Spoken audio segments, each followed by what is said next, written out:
Assalamualaikum warahmatullahi wabarakatuh. Salam sejahtera untuk semuanya. Ketemu lagi bersama saya Zulfan Zari Bajuni Hamzah. Di sini kebetulan saya mengajarkan mata pelajaran dasar desain grafis ya. Untuk materi yang akan saya sampaikan hari ini yaitu mendiskusikan fungsi dan unsur warna CMYK dan RGB ya. Oke, sebelum kita masuk ke materi, jadi kita harus tahu dulu tujuan pembelajarannya. Nah, untuk tujuan pembelajaran itu di sini ada tiga. Ya. Yang pertama, peserta didik mampu mengamati dan mencari informasi tentang pengertian dan fungsi warna. Tujuan yang kedua yaitu peserta didik mampu menguraikan fungsi warna CMYK dan RGB. Tujuan yang ketiga yaitu peserta didik mampu membandingkan warna CMYK dan RGB. Nah, di samping tujuan pembelajaran ya di slide-nya samping slide-nya itu adalah contoh daripada warna RGB gitu. Kalian bisa melihat, oke. Eh kita sebelum masuk ke warna CMYK dan RGB ya, kita harus memahami dulu definisi daripada warna. Warna itu apa? Kenapa warna gitu kan? Nah, definisi dari warna ialah warna data didefinisikan secara objektif atau sifat sebagai sifat cahaya yang dipancarkan atau secara subjektif atau psikologis merupakan bagian dari pengalaman indera penglihatan. Nah, syaratnya terjadinya warna itu harus ada tiga. Maksudnya ada tiga objek yang harus ada di situ ya. Kenapa saya bilang objek ya? Karena di situ ada objeknya, ada cahaya, ada orang, ya kan? Nah, di sini ada syaratnya itu yang pertama harus ada cahaya. Kalau nggak ada cahaya, nggak akan ada warna. Terus harus ada benda atau objek. Nah, kalau tidak ada objeknya, tidak akan ada warna. Begitu. Dan harus ada pengamat ataupun mata. Kalau nggak ada pengamat atau mata, itu tidak akan ada warnanya. Jadi kita nggak akan tahu warna apa kalau nggak ada cahaya. Kalau nggak ada objek, mana yang mau dituju. Begitu loh. Dan kalau nggak ada pengamat, apa? Siapa yang mengamati? Siapa yang menentukan itu warnanya? Kan tidak ada. Jadi ketiganya itu memang berkaitan sekali. Nah, seperti halnya pada gambar di samping itu ada ilustrasi ya, di mana di situ saya simbolkan cahaya sebagai lampu, objeknya itu saya simbolkan sebagai apel, dan pengamatnya itu atau mata atau alat saya simbolkan sebagai orang. Nah, jadi ketiga unsur itu kalau tidak ada salah satunya, maka tidak akan ada warna. Oke, sekarang kita akan masuk ke fungsi warna ya. Fungsi warna itu ada 5. Yang pertama fungsi identitas, ya kan? Fungsi identitas ini dimana orang mengenal itu sesuai dengan warnanya, ya. Jadi mengenal sesuatu itu sesuai dengan warnanya. Jadi untuk mengetahui identitasnya itu dari warnanya gitu loh. Ya seperti seragam. Ya contohnya seragam.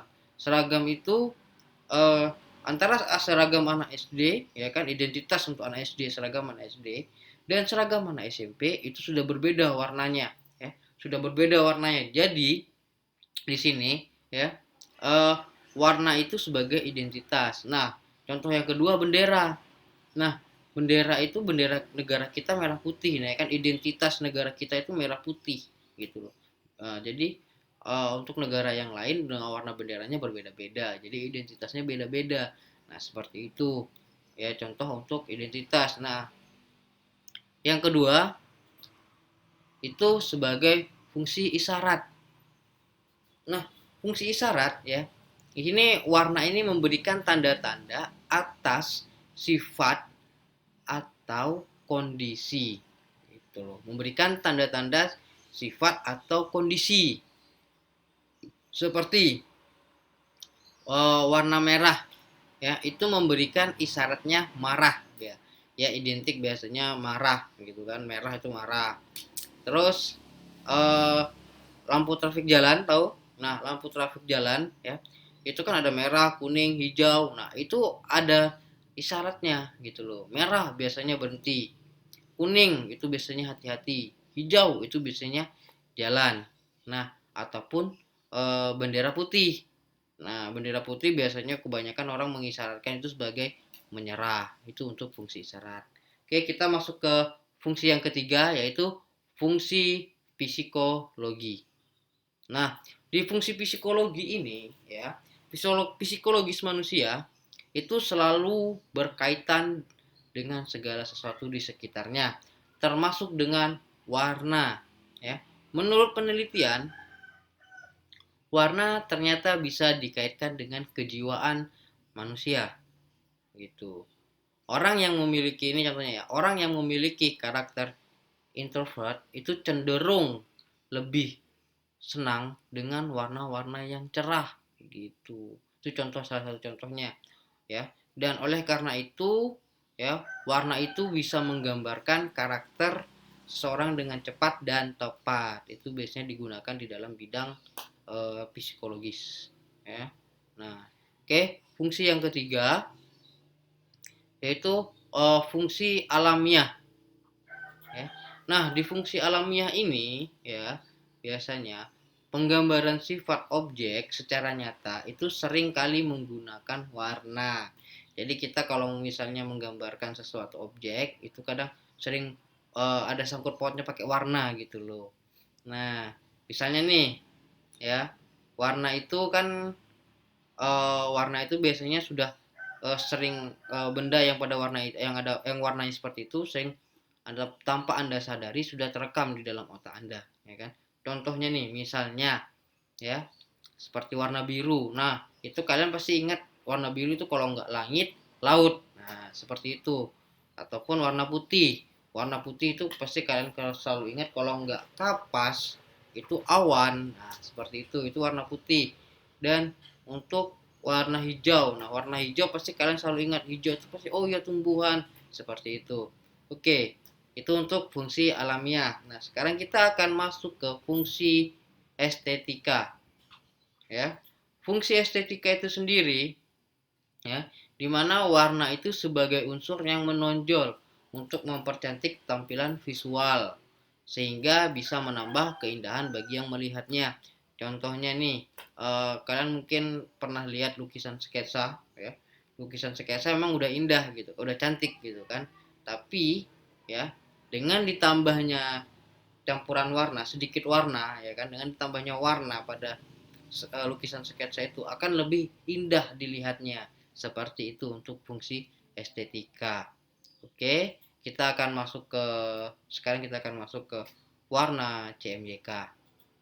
Nah, di warna CMYK ini ada definisinya gitu. Nah, untuk definisi warna CMYK ya, warna CMYK itu biasanya sering dibilang dengan singkatan gitu. Singkatan dari C-nya cyan, M-nya magenta, Y-nya yellow, K-nya black gitu. Kenapa K itu black gitu kan? Karena diambil dari kata terakhirnya kalau untuk yang black. Dan biasanya CMYK ini ya, itu sering disebut dengan warna proses atau 4 warna itu. Nah, CMYK ya di sini warna CMYK ini itu adalah sebuah mode warna berbasis pengurangan sebagian gelombang cahaya. Jadi gelombang cahayanya itu dikurangin dan biasanya sering disebut dengan subtraktif color mode. Nah, itu untuk CMYK. Dan yang umum digunakan dalam percetakan berwarna ya, itu biasanya gambar dengan mode CMYK ya, karena akan menghasilkan warna yang lebih redup dibandingkan dengan warna RGB. Itu untuk warna CMYK.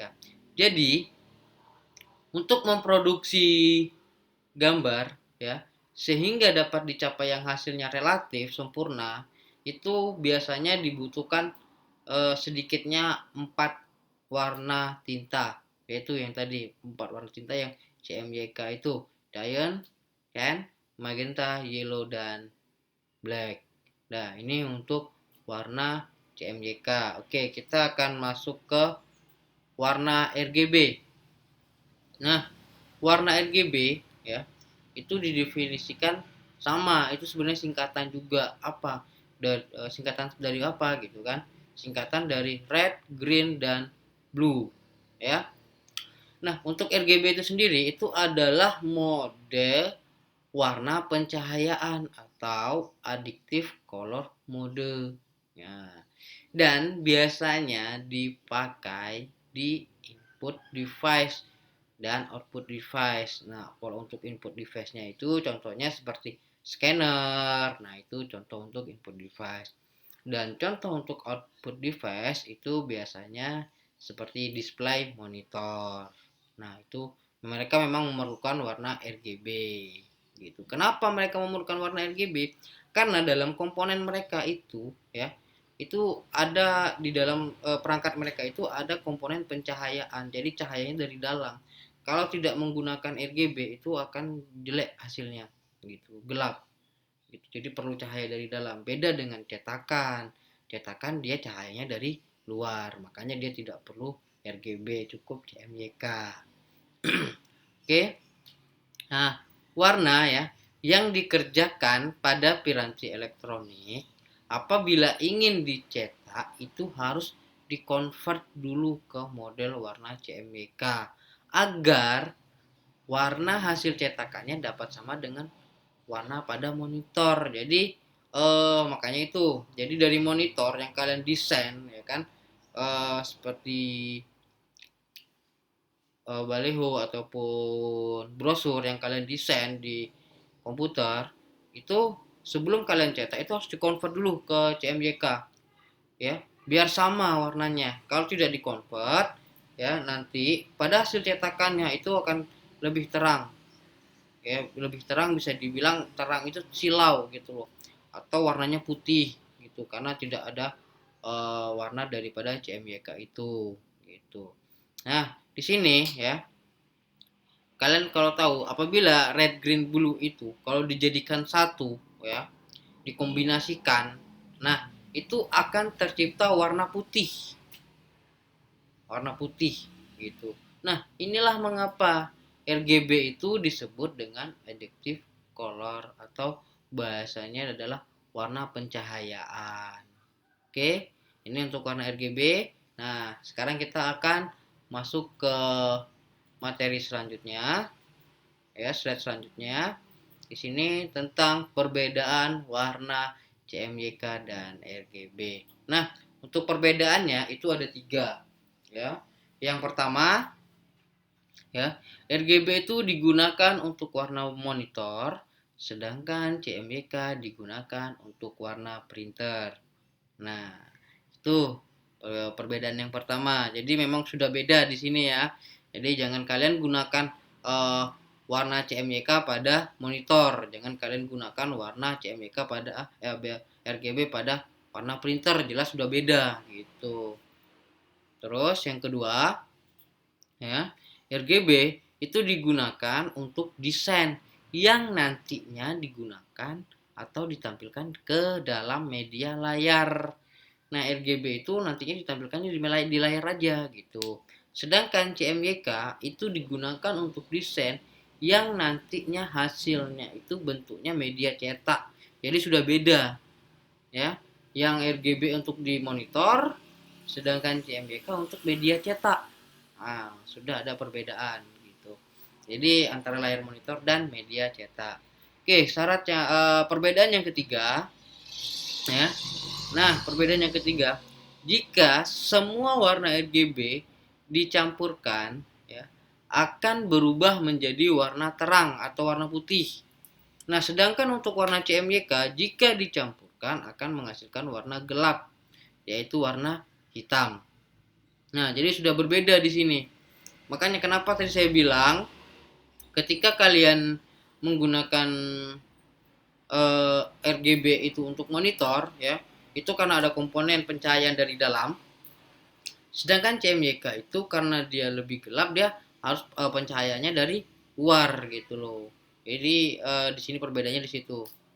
Oke, ini untuk perbedaan dan sekarang kita akan masuk kepada fungsi warna CMYK dan RGB. Nah, untuk CMYK ya, untuk menghasilkan cetakan yang terbaik ya, kita harus menggunakan warna CMYK. Kita tidak menggunakan warna RGB, tapi kita harus menggunakan warna CMYK. Itu untuk menghasilkan hasil cetakan terbaik. Nah, itu yang pertama. Yang kedua, ya, kita harus kenali semua karakteristik perangkat.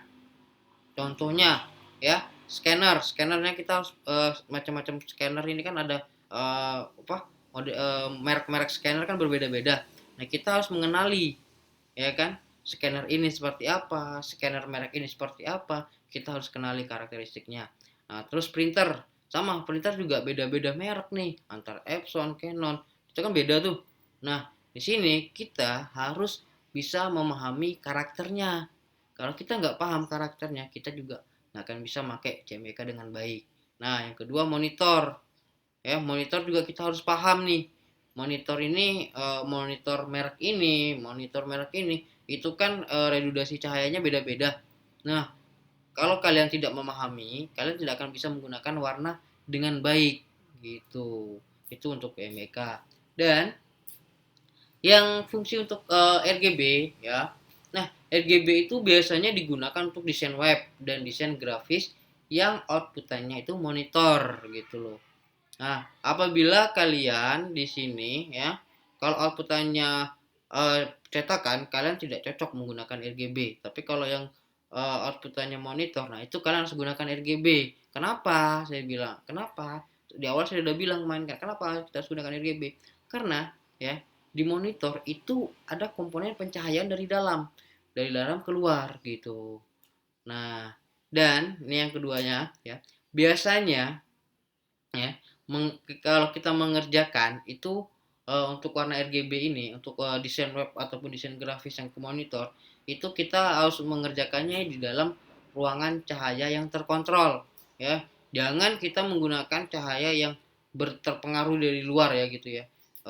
Misalnya nih saat ini kita pakai lampu, habis itu dari luar terang ya kan cahaya matahari, nah itu akan mempengaruhi gitu ketika kita mengerjakan nanti di malam harinya. Jadi harus sesuai warnanya. Warna tadi warna siang kita seperti ini, warna malam juga seperti ini gitu ya. Karena apa? Itu nanti ada perbedaan.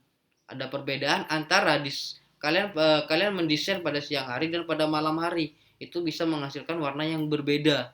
Jadi apabila kalian mendesain suatu web design ataupun desain grafis ya, itu dalam kontrol cahaya yang stabil, tidak berubah.